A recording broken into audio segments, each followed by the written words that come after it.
What's going on, you guys? It's Hitman Sports Media, and I'm back. It's been a long time, way over a year now. The last time I think I dropped a video was around the Crawford Spence card, and I gave you my reactions on that. But I just want to give my quick thoughts and reactions to this last weekend. We had the Riyadh season card, the last crescendo, stack card from top to bottom. I was really impressed with a lot of the fights that were on there. Some upsets, in my opinion. The Virgil Ortiz-Madrimov fight, I had Madrimov winning that fight going in, but I was impressed with Virgil Ortiz. I believe he won the fight decisively. I think he looked really good. He looked strong. He looked big, especially coming into the 154-pound weight class. I don't know what fight it is. I know he's still early on in his campaign, but he looked really good. What's this guy's name? Cabiel. I was really impressed with that win. I'm really high on Cabiel. Since he beat Frank Sanchez, I've been high on Cabiel. I just thought he performed really well, and I'm really excited to see where his career goes from here at this point. I mean, he's got to be ready for a title shot at any moment now. It's just a matter of how he's going to get that title shot. Right now, there's some contenders in there. Joseph Parker, another guy on the card that, looked good.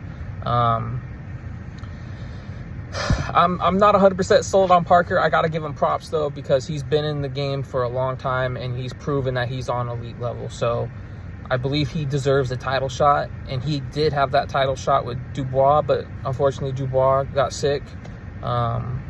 Which, who knows, there might be a thing going on in Saudi right now where a lot of these fighters were getting sick. I mean, supposedly Kid Austin got sick, which I don't necessarily believe that, but I saw an interview with Madrimov saying that he was sick. You have Dubois that was sick. Who knows what was going on there, but nonetheless, he was scheduled to fight Dubois, and I believe he still deserves that shot. They should redo that fight, reschedule it, and get Joseph Parker in there. But looking forward to see where that goes in the heavyweight division. We got Usyk on his way out, I believe. Said 2 more fights, but there was a couple other fights on there. I thought Callum Smith looked good. I was impressed by Callum Smith. I was not impressed by either of the 2 fighters, Adames or Shiraz. I just thought that was kind of a lackluster fight. I was expecting more from both of them. Shiraz had a lot of momentum going into the fight, looking like a promising prospect contender. Adames has been a champion in recess for a long time, and now he's actually the champ at the 160-pound division. So you got to give respect to Adames because he's been in there for a while. He's got some notable names on his resume. But nonetheless, I was not impressed by that fight. I'm glad it was a draw. I couldn't really say either guy won, but if I had to lean toward anyone or give the fight to someone, I would say Adames. But that's really not saying much. Dmitry Bivol, Artur Beterbiev was a great fight. Going into the fight, I picked Bivol. I thought Bivol actually won the first fight. I believe he outboxed him. It was still, keep in mind, both of these fights have been competitive. And I'm not taking anything away from Beterbiev, but I thought Dmitry Bivol proved this time that he won the fight. Like I said, I thought he won the first one, but it's whatever. He for sure put a stamp on this second fight and pulled a string of rounds together in a row. Like, he won, in my opinion, I believe I had him winning from like 7 all the way to 11. Going into the 6th round, I had it 3-3, or after the 6th round, sorry, I had it 3-3, and then I believe I gave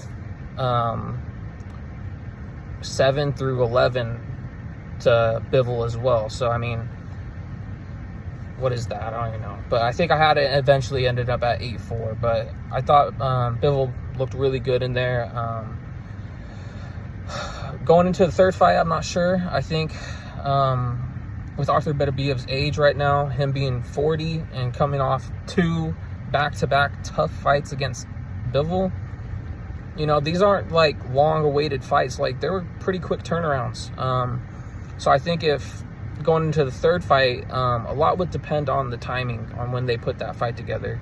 For instance, if it's a fight that is scheduled in a few months from now, like it was the second fight right after the first, that period in between was only like 3 or 4 months. If they do the same thing going into this third fight, I think that's to Bivol's advantage, just due to the age and wear and tear of Beterbiev's body. Keep in mind that he had knee surgery going into the first fight. He was just recovering from that. But I think that would favor Bivol immediately going into a third fight. I would like to see Bivol fight Benavidez, just to, break up that third fight, give another guy an opportunity. Benavidez was promised an opportunity at the titles following the winner of this fight, so that would give also Beterbiev an opportunity to rest his body. And I would like to just see another fight. In my opinion, like I said, I thought Bivol won the first 2 fights. I think it would only be fair for Benavidez to get an opportunity. But regardless, I'm not going to be too upset. I thought both of these fights were good fights.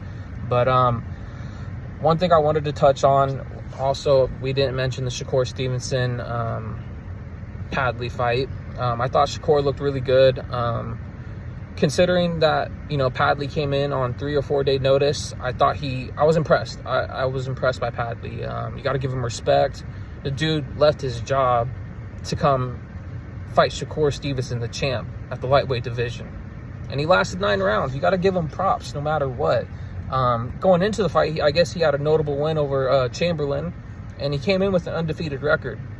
So you got to give him props also as jumping in that ring, and then also the way he performed, and he had, a good little record. So all the respect in the world to Padley. I hope he gets an opportunity at another shot, a big fight later on. But one thing I wanted to touch on real quick, I've been seeing a lot of chatter about all these fights, but none that have been as irritating as the Shakur Stevenson fight. Like, I've seen so many people, so many YouTube channels, so many comment sections filled with just negativity, hate, however you want to cut it. I mean, every guy at a top level is going to get hated on. So, I mean, it comes with the territory, but almost like foolish hate. Like, it don't even make sense. I don't know why you would blame a dude, Shakur Stevenson, for the fight going the way it did. I mean, one, they want to knock him for the opponent. We already know Kid Austin pulled out the week of the fight. So you can't knock Shakur Stevenson for fighting a Padley. 2, the fight went 9 rounds with some electrician. The dude has a little resume. He has been fighting. He came in on weight. I don't know how, but supposedly he came in on 3 or 4 day notice, but rumor has it that he was on the back burner in case Kid Austin did this. But he lasted 9 rounds, right? As you could see in the fight, if you actually watched it, Shakur hurt both of his hands. Shakur is coming into this fight, coming off of hand surgery. So he hurt his hands again. But guess what? He fought through it. He got the stoppage. He looked sharp. He looked good. He barely got touched. Padley landed a couple shots, but he barely got touched. But I'm just getting kind of sick and tired of fight fans, certain platforms in the boxing community bashing on this dude. You know what? Shakur is ready. He's been ready for a Tank Davis fight since the moment he jumped into the weight class at 135. And if he was at the same weight class at 130 as Tank was, when he was at 130, he was ready. When he's at 135, he's ready. He's been ready for years now. And he's been calling out every single dude in the division. But he's boring. Oh, he doesn't market himself. He's not going to be bringing in fans, blah, blah, blah. All of these excuses. No one wants to get in the ring with him. I'm sick of boxing fans. I'm sick of media platforms saying he doesn't deserve the shot. The dude is a 3-division champ. Former unified. Former silver medalist. Current reigning WBC lightweight champion. He deserves a shot. Lamont Roach never deserved a shot. Frank Martin never deserved a shot. Rolly Romero never deserved a shot. Ryan Garcia, Pitbull, you name them. I think of some other guys here. Who else did he fight? Luis Garcia. Garcia, whatever his name was, he didn't deserve a shot. He was a 130-pound champ. Same with Roach. I mean, who else can you really name on that resume that really deserved a shot at Tank? I'm just getting sick of it. It's just like picking the favorites and stuff like that. I don't respect it. As a fight fan, it irritates me seeing this dude go up and act like he's the best, but claiming Shakur hasn't done enough and doesn't deserve a fight. Like he ain't done stuff in this. He's accomplished more than you. He's accomplished way more than you. So I'm tired of it. Until someone can prove that Shakur actually doesn't deserve a shot and give me a real reason why he doesn't deserve it, and then also give me the reasons why Frank and those guys I listed deserve the fight. They don't got big fan bases like Shakur does. Not one of them. Maybe Ryan Garcia. Other than Ryan Garcia, no one on his resume is a bigger star, has more accomplishments, so on and so forth in the sport of boxing than Shakur Stevenson. But that's it. I just want to give my quick thoughts, vent a little bit to you guys, and I feel like no one else is really saying this out in the boxing world. You know, I hope I speak for the quiet majority here that gets sick and tired of seeing dudes just bash on this guy for putting flawless performances out. I mean, I don't remember the last time the dude's really lost a round, and being quite honest with you. But those are my thoughts. Hate, like, comment, subscribe. Till next time. Later.